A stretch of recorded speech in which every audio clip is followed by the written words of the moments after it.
अस्सलामुअलैकुम, my name is Roshni Rauf and welcome to my channel. आज की इस वीडियो में क्वेश्चन नंबर 4 का पार्ट नंबर क्वेश्चन नंबर 5 का पार्ट नंबर 4 जो है वो सॉल्व करने जा रहे हैं। प्रीवियस वीडियो में पहले तीनों पार्ट्स सॉल्व कर दिए थे। कोई प्रॉब्लम हो या कोई कन्फ्यूजन आप कमेंट सेक्शन में पूछ सकते हैं। पार्ट नंबर 4 की तरफ चलते हैं।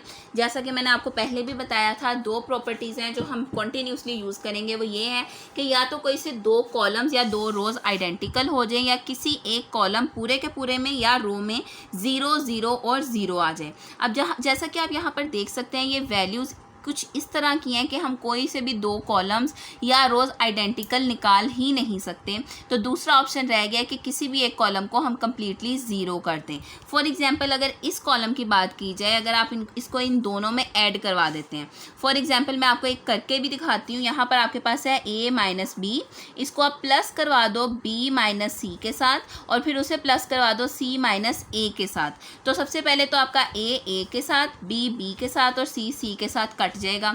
पीछे बचेगा क्या? सिर्फ और सिर्फ 0। सो इसका मतलब ये है कि इस क्वेश्चन का सोल्यूशन क्या है कि आप कॉलम नंबर 1 के अंदर कॉलम नंबर 2 और कॉलम नंबर 3 दोनों को ऐड करवा दो। सो यहाँ पर हम क्या लिख देते हैं? By C1 plus C2 plus C3। जब आप इस तरह से काम करेंगे तो आपके पास क्या आ जाएगा? सबसे पहले ये वाला तो मैंने आपको करके दिखा दिया, यहाँ पर आ जाएगा 0। उसके बाद b माइनस सी प्लस सी माइनस ए माइनस बी करके देख लीजिए। ये b इस b के साथ कट जाएगा, ये c इस c के साथ और ये a इस a के साथ, तो यहाँ पर भी 0 आ जाएगा। इसी तरह से ये वाला c इस c के साथ कैंसिल हो जाएगा, a के साथ और b के साथ, तो यहाँ पर भी आ जाएगा 0। बाकी पूरे का पूरा डिटर्मिनेंट हम एज इट इज़ नीचे उतार लेते हैं, क्योंकि उसके साथ हमें कोई काम नहीं है, कोई लेना देना नहीं है, तो उसको छेड़ने की भी कोई ज़रूरत नहीं। अब जैसा कि आप देख सकते हैं, हमारे पास कॉलम नंबर 1 के अंदर सारी वैल्यू 0 ही आ गई हैं। सो यहाँ पर हम लिखेंगे एज C1 इज़ 0, क्योंकि C1 पूरे का पूरा 0 है, इस तरह से इसका आंसर 0 आ जाएगा, जो कि हमारे पास राइट हैंड साइड के बिल्कुल इक्वल है। कोई प्रॉब्लम हो या कोई कन्फ्यूजन आप कमेंट सेक्शन में पूछ सकते हैं। मैं आपको रेकमेंड ये करूँगी कि आप एक स्टेप यहाँ पर मज़ीद करें, जिसके अंदर आप ये वाला स्टेप जो है वो बहुत डिटेल के साथ कर सकते हैं। इसका फ़ायदा ये होगा कि एक तो चेकर को चेक करने में आसानी होगी, एंड सेकेंडली आपको भी अच्छे से समझ आ जाएगा। मैंने इस वजह से नहीं किया ताकि वीडियो थोड़ी सी शॉर्ट हो और इतनी लंबी वीडियो ना बन जाए कि आपके लिए देखने का भाई मसला बने। अब चौथा पार्ट हमारा हो गया। अब हम करेंगे अपना फिफ्थ पार्ट हमारे पास क्या है? थोड़ा सा ट्रिकी है, लेकिन अगर आप गौर से करेंगे और प्रैक्टिस करेंगे बार बार तो आपको हमेशा याद रहेगा।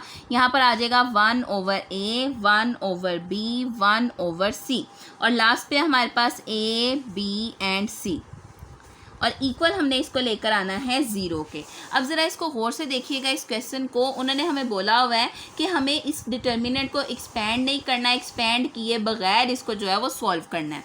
तो इसी वजह से हम क्या करेंगे, सबसे पहले तो देख लेते हैं कि हम किसको इक्वल ला सकते हैं। ये a, b और c है, जबकि इसके अंदर दो वैल्यूज़ मौजूद हैं, तो इसको तो हम इक्वल ला नहीं सकते। बाकी बची ये वाली 2 रोज़। अब इन 2 रोज़ को किस तरह से इक्वल लेकर आया जा सकता है? यहाँ पर b c मौजूद है और हमें यहाँ पर बी सी लेकर आना है और ए को हमें ख़त्म करना है। तो इसका मतलब ये है कि अगर हम 1/a को ए बी सी के साथ मल्टीप्लाई करवाते हैं कुछ इस तरह से ए बी सी के साथ, तो ए के साथ कैंसिल हो जाएगा और हमारे पास बी सी आ जाएगा। तो हमें यहाँ पर बी सी ही चाहिए था। इसी तरह से 1/b और 1/c की भी सोल्यूशन निकल आएगा। सो हम यहाँ पर लिखते हैं by multiplying row number 2 by ABC। हमेशा की तरह जिस वैल्यू को आप मल्टीप्लाई करवा रहे हो उसी को बाहर आप डिवाइड भी करोगे। सो मैंने बाहर डिवाइड भी कर दिया। यहाँ आ जाएगा BCCA 1/a multiply by ABC, 1/b multiply by ABC, 1/c multiply by ABC, A, B and C। ठीक हो गया। अब आप a को a के साथ काट दो, b को b के साथ और c को c के साथ, तो जो वैल्यूज़ हमारे पास बच जाएंगी उसमें हमारी 2 रोज़ बहुत आराम से आइडेंटिकल हो जाएंगी। जैसा कि b c, c a, a b, यहाँ पर भी b c, c a, a b and a b c। अब ये हमारी रो 1 और रो 2 जो सी है वो आइडेंटिकल है। रो 1 एंड रो 2 आर आइडेंटिकल होने की वजह से इस डिटर्मिनेंट का आंसर हमारे पास क्या आ जाएगा? Zero, 1/a/b/c into zero. तो ये आंसर जो ज़ीरो आया ये हमारी राइट हैंड साइड के इक्वल है। बहुत से स्टूडेंट्स इस चीज़ को लेकर कंफ्यूज हो सकते हैं कि हमें कैसे समझ आएगी, हमें कैसे पता लगेगा।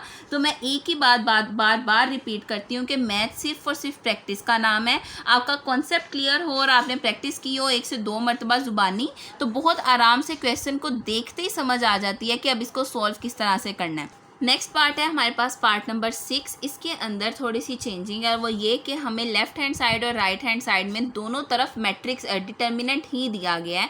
ऐसा नहीं है कि हमें 0 लेकर आना है या 1 लेकर आना है। सो इसके लिए हमें क्या करना होता है, हमेशा की तरह मैं आपको एक ही बात बोलती हूँ कि आपको राइट हैंड साइड के अकॉर्डिंगली अपनी लेफ्ट हैंड साइड को कन्वर्ट कर लेना है। देख लें आपको जिस चीज़ की ज़रूरत है उसको बना लें, खुद से जिस तरह भी बन सकता है बस बना लेना है, ठीक है। अब यहाँ पर अगर आप क्लियरली देखो तो हमें फर्स्ट कॉलम के अंदर 1 1 1 चाहिए, जबकि यहाँ पर MN NL और LM मौजूद है। एक बात याद रखिएगा, 1 1 1 किस सूरत में आ सकता है, जब पूरे के पूरे इस कॉलम के अंदर सेम वैल्यूज़ हों, हम उसको कॉमन निकाल लेंगे तो यहाँ पर हमारे पास 1 1 1 बच जाएगा। सेकेंडली यहाँ पर हमें L स्क्वायर चाहिए, जबकि यहाँ पर L है, एक L की कमी है।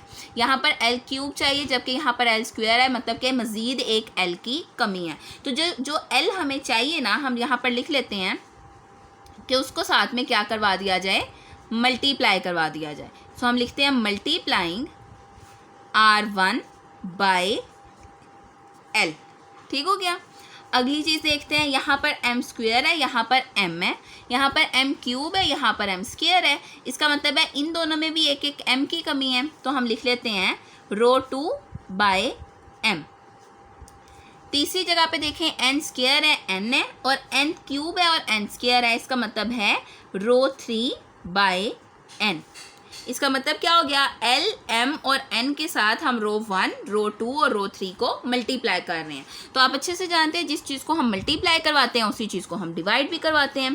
तो यहाँ पर तो आ जाएगा 1/L M N, और अंदर हमारे पास क्या आ जाएगा, फर्स्ट रो पे क्या आएगा, L से मल्टीप्लाई करने हैं तो यहाँ पर आएगा L M N, L L's are L square, and L square को L से मल्टीप्लाई करेंगे तो L की क्यूब। सेकेंड रो को देख लेते हैं तो वो M से होगी, क्या आ जाएगी L M N, M M's are M square, and M को M स्क्वायर से जब मल्टीप्लाई करेंगे M की क्यूब। उसके बाद N की बारी आ गई, L M N, N N's are N square, and N को जब N स्क्वायर से मल्टीप्लाई किया जाएगा तो N की क्यूब। क्लियर।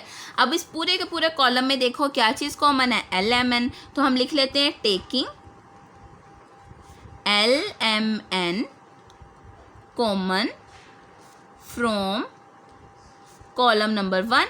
जब आप कॉलम नंबर 1 में से L M N को कॉमन लोगे तो ये बाहर आ जाएगा L M N over L M N, और अंदर क्या बच जाएगा 1 1 1।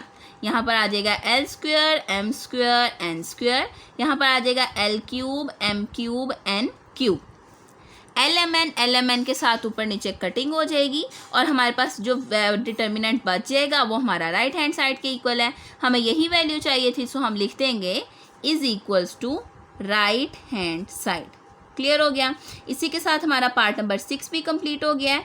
नेक्स्ट वीडियो में इंशाल्लाह पार्ट नंबर 7 से स्टार्ट करेंगे। कोई प्रॉब्लम हो या कोई कन्फ्यूजन आप कमेंट सेक्शन में पूछ सकते हैं। Thank you so much for watching this video. अल्लाह हाफिज़।